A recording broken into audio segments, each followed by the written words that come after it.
Hello lovely people, welcome back to my channel. Video 4 in the series of 7 days of self-compassion with the tarot, hosted by Jen over at Jen's Science to Soul Tarot and Transformation. And today's card, or yesterday's card, pulled from the Mermaid Tarot, was the Queen of Swords, a court card crying. The Queen of Swords is very much a woman in control, and yet she's crying. Now, the Queen of Swords is a card that I really resonate with. It's often classed as the widow's card, or the single woman's card, or the single parent's card, and I'm about as single as you can possibly get. I am a single mom. It's just me and the kids, and I am making my own way through life without any family backup or support or any partner support. So the strength of the Queen of Swords does really resonate with me, and I love this Queen of Swords. I love her for the tears, because sometimes the Queen of Swords can appear quite stark. You know, you wouldn't want to mess with the Queen of Swords, let's put it like that. And yet this shows the soft, vulnerable side of her. Sometimes being that single female going it alone, it is tough, and you do have to put on a tough outer shell sometimes to get through. But mostly I love this card for the blue sky in the background, because it's so attention grabbing against the colour scheme of the rest of the card. And the blue sky is the Queen of Swords pull to truth seeking. The truth seeker in tears.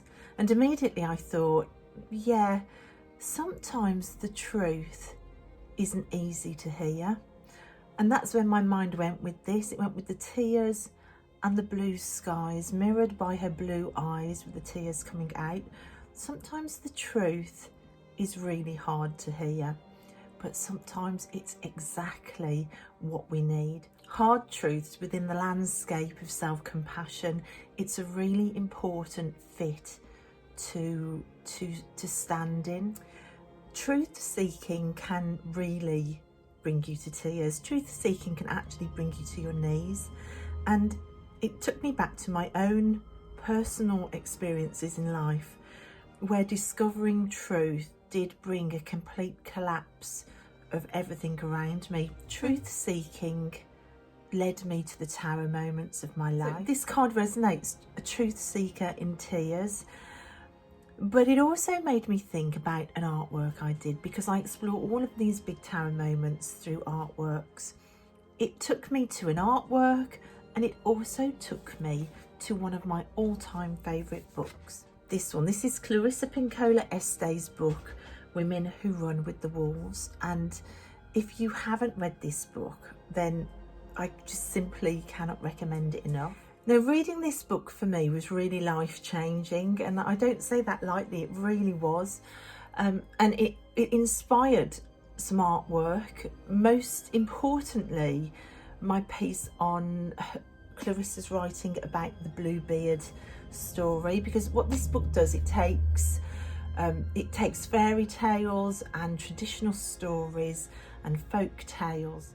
It makes your psyche become every single character. It's a way of viewing story, which I find totally fascinating.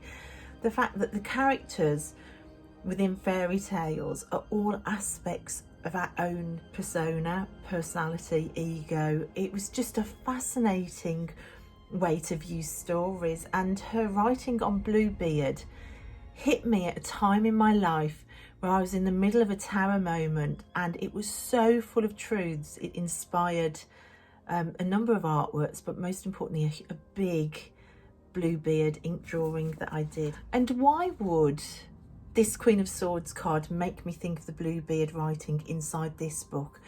Well, it's about truth seeking. The Bluebeard tale is a tale about a woman who sheds her naivety, and the fact that a journey through life is about getting to points in your life where you have to drop naivety and actually stand and face truth, no matter how hard that truth is to hear. And once you've shed naivety, you step into a new level of being. When I hit some of my down moments, it was the thing that I mourned the most. I felt like I'd lost this naive part of me that would never come back, and it would never come back. And I mourned it for a long time. I mourned losing that more than the actual events that I lived through. I felt like it was a vital component of myself that I would forever miss. And it took quite a long time of continued truth seeking to realise that that naivety needed to be shed. I needed to step into a more powerful, more aware way of being. The writing in this book about the story of Bluebeard, about a woman that ignores all her instincts, she ignores all her gut reactions, she refuses to see the bigger picture, she refuses to listen to her soul telling her no, and she blindly and naively ventures forward. The woman in the Bluebeard story is everything the Queen of Swords isn't. She refused to be a truth seeker until she'd unlocked the room and found corpses, and she was holding a key that wouldn't stop bleeding. It was only then that she faced up to truth seeking. And I'm going to read you some of the passages in this book that were so massively impacting for me, about the fact that part of self-compassion is dropping naivety and being brave enough to be a truth seeker. The naive woman tacitly agrees to remain not knowing.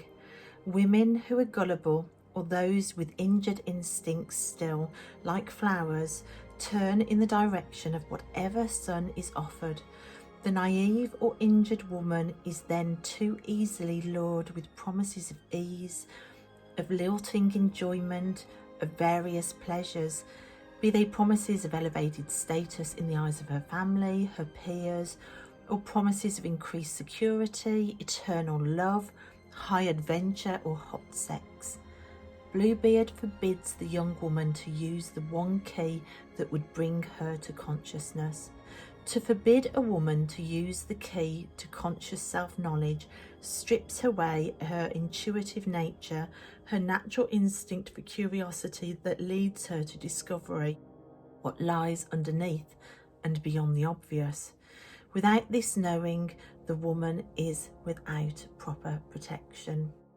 As long as a woman is forced into believing she is powerless and or is trained to not consciously register what she knows to be true, the feminine impulses and gifts of her psyche continue to be killed off. The deceitful promise of the predator is that the woman will become a queen in some way, when in fact her murder is being planned. There is a way out of all of this, but one must have a key. Naive nature begins to mature, to question what is behind the visible. What is it which causes that shadow to loom upon the wall? The youthful, naive nature begins to understand that if there is a secret something, if there is a shadow something, if there is a forbidden something, it needs to be looked into. Those who would develop consciousness pursue all that stands behind the readily observable. If a woman does not look into these issues of her own deadness and murder, she remains obedient to the dictates of the predator. So the key in the story represents the ability to stand firm in our gut reactions and to ask questions, and to demand self-discovery, to demand the answers that we need. The whole story for me, talking about shedding naivety, was so important for me to read. So the story of Bluebeard and the call into action to see truth, to question what causes the shadows on the wall, to insist that we will use the key to work out what's in that secret room, to track the bodies, to find the killing room, to find the answers, no matter how difficult those answers might be to face. Bluebeard's tale is the call of the Queen of Swords, and no wonder she's crying. So, truth seeking. For years I ignored my gut instinct, and it got me into some really abusive situations. I was primed for abuse from caregivers, and I stayed in abuse with my naive nature, refusing to question, refusing to follow my gut instinct, and it put me in life's peril. So self-compassion, truth-seeking, even if it hurts, is a huge component of self-compassion.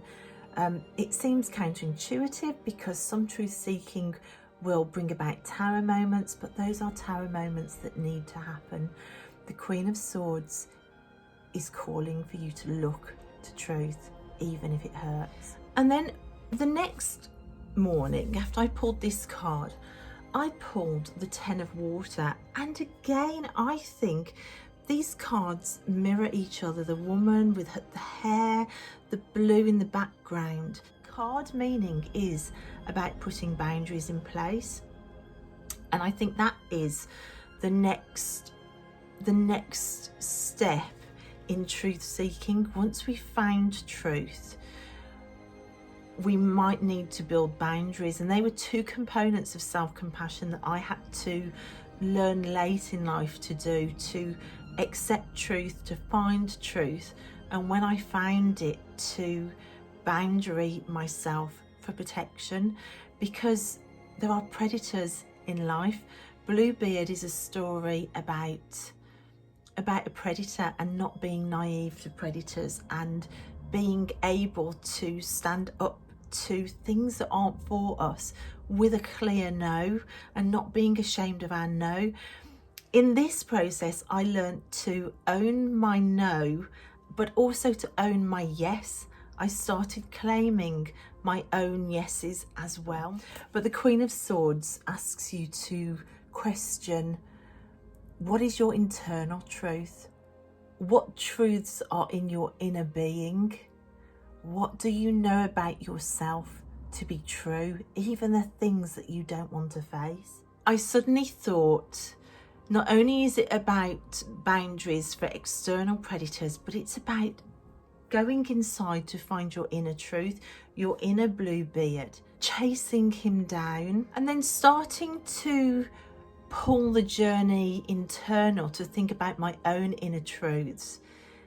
It opened up a whole new facet of self-compassion. That's when truth seeking meets radical responsibility, self-responsibility. I thought back to my tarot moments, and the moments where the truths around me and the truths of other people brought about tarot moments in my life. Since then, there is a huge part of me that has blamed that. But where do you draw the line? Where do you stop blaming and start owning absolute self-responsibility? And I thought the Queen of Swords doesn't give away her power. She doesn't. And she's a truth seeker. The Queen of Swords would absolutely identify the external Bluebeards, and she would demand you use the key, you open up the door of the killing room, you stand in truth, you ask the questions, and you are not silenced, and that you build the boundaries. But the Queen of Swords would not then allow you to continue on a path where you're absolving yourself of bad behaviour by blaming others. To blame others is basically to give away your power.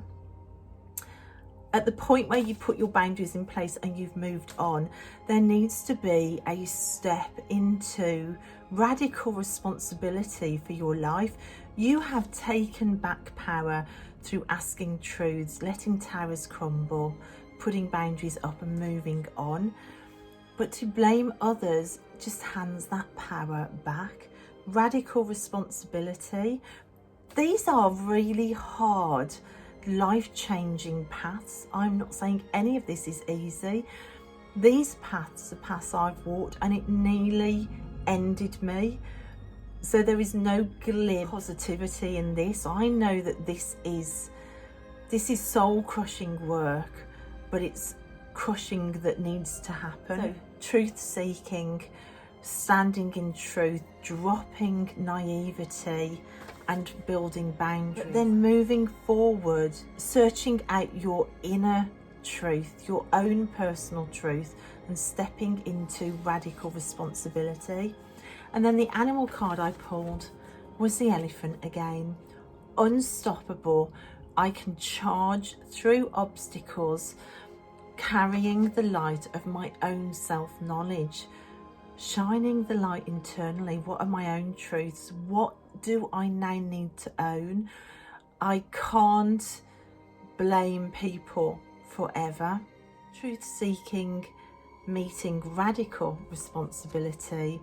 It's an unstoppable force, a hard path, but a path that's needed to get to a point where you're living your own life with your own power and your own truth. So, self-compassion, it's not always easy. The Queen of Swords was in tears from the start. We knew that we weren't going to be on an easy path today, but I hope it's a path that you found useful.